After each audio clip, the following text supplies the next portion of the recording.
Welcome to Man Does Tech, where I solve the problems you didn't even know you had. In this video, I will explain how to file your GST return online. Filing your goods and services tax return electronically offers significant advantages, including convenience and accuracy. Before you begin, it's essential to have all your sales, purchases, and input tax credit details readily available. This preparation ensures a smooth and efficient filing process, helping you meet your tax obligations without hassle. Let's get started with the first steps.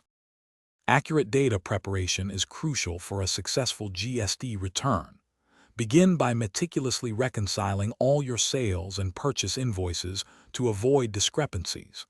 Next, carefully verify your eligibility for input tax credit, ensuring you claim all applicable credits. Consolidate all your financial records for the filing period, which typically covers 1 month or 1 quarter, depending on your business type. This organized approach minimizes errors and saves time. Once your data is ready, navigate to the official GST online portal. Log in using your secure credentials, ensuring you protect your login information. From the dashboard, select the appropriate return form, such as GST-R1 for outward supplies or GST-R3B for summary returns. Carefully enter all your sales and purchase details into the designated fields, double-checking for accuracy before proceeding to the next step. Before final submission, take ample time to thoroughly review all the information you've entered. Check for any numerical errors or mismatches that could lead to penalties.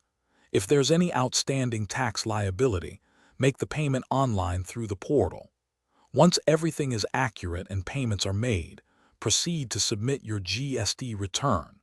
Remember to save the acknowledgement receipt for your records as proof of timely filing. Thanks for watching. If you found this helpful, don't forget to like and subscribe.